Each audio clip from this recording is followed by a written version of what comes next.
प्यारे बच्चों नमस्कार। स्वागत है हमारे इस यूट्यूब चैनल पर। बच्चों आज की इस वीडियो में हम देखने वाले हैं कक्षा 4 और 5 की हिंदी कार्यपुस्तिका प्रयास, जिसमें कार्यपत्रक 36 से लगाकर कार्यपत्रक 40 तक का सॉल्यूशन हम देखेंगे।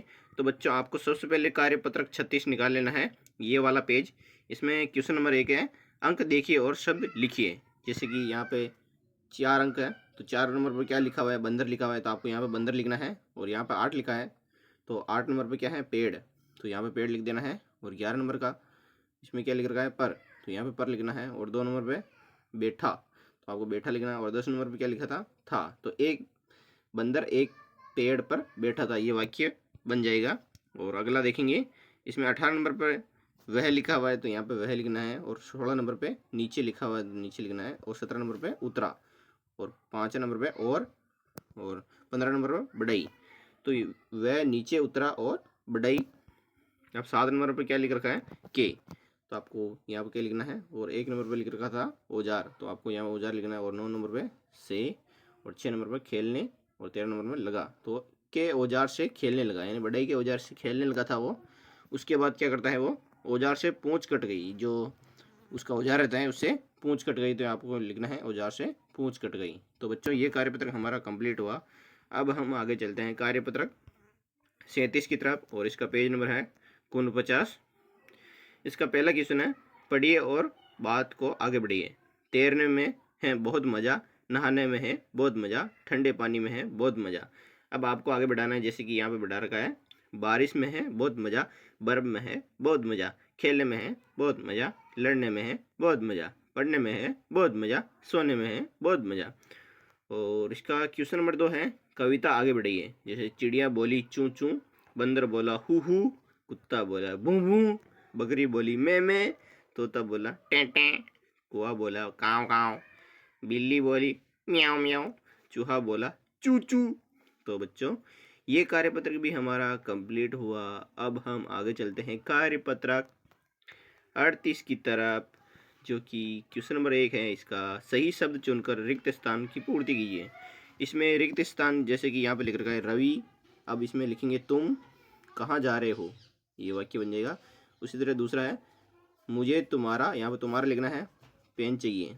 और तीसरे नंबर में राम ने पूछा कल तुमने क्या खाया, तो तुमने लिखना है यहाँ पे। और चौथे नंबर में तुमसे मिलने आया था, तो यहाँ पे तुमसे लिखना है यहाँ पे। क्वेश्चन नंबर इसी का अगला है, इसमें कल हम, यहाँ पे हम लिखना है सब साथ खेलेंगे। और राम हमसे मिलने आया था, तो हमसे लिखेंगे। तीसरे नंबर पर है, क्या हमारा कूलर ख़राब हो गया, तो हमारा लिखेंगे। और अगला है, क्या तुम हमें भूल गए हो, तो हमें लिखना है इसमें।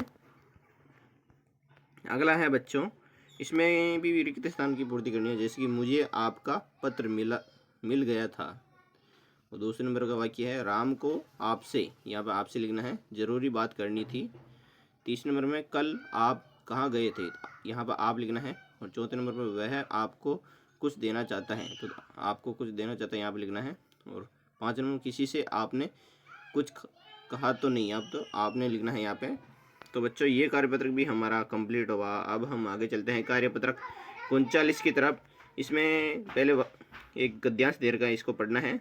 यहाँ पे देख सकते हैं, अनिल और आशा दोनों भाई बहन हैं। आज उनके घर उनकी बुआ और फूफा जी आए हैं, वे उनके लिए मिठाई लाए हैं।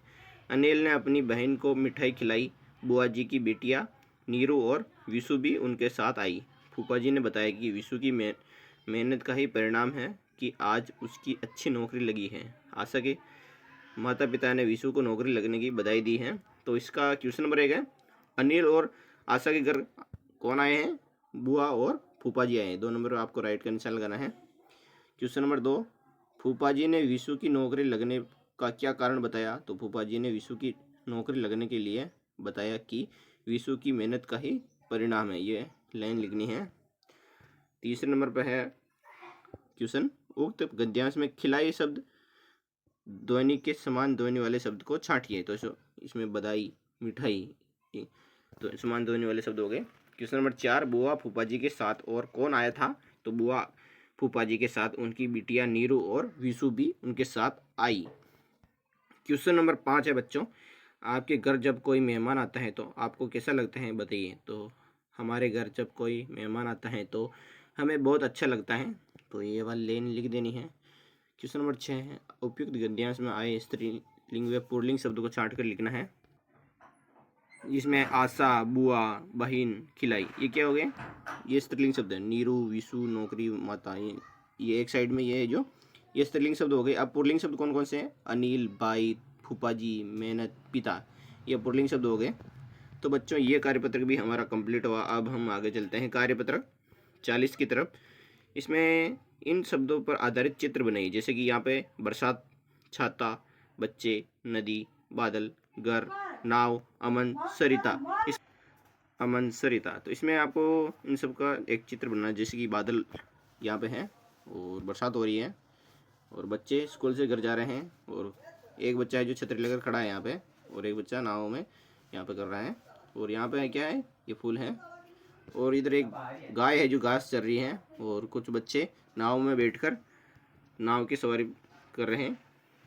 और इसके नीचे कहानी को आगे बढ़ाना है, जैसे कि बरसात बहुत तेज़ हो रही है, स्कूल की छुट्टियां हो गई, नदी में बहुत पानी आ रहा था, सभी बच्चे घर जाने के बारे में सोच रहे थे। तो इसमें तभी अमन ने अपना छाता निकाला और बरसात में ही घर जाने लगा। बच्चे घर जाने का इंतज़ार कर रहे थे। कुछ बच्चे बरसात में नहाने लगे। बारिश रुकने के बाद बच्चे नाव में बैठकर नदी पार करके अपने अपने घर गए। कुछ बच्चे कागज़ की नाव बनाकर पानी में बहाने लगे। सभी बच्चे खुश थे। तो बच्चों ये कार्यपत्र भी हमारा कंप्लीट हुआ।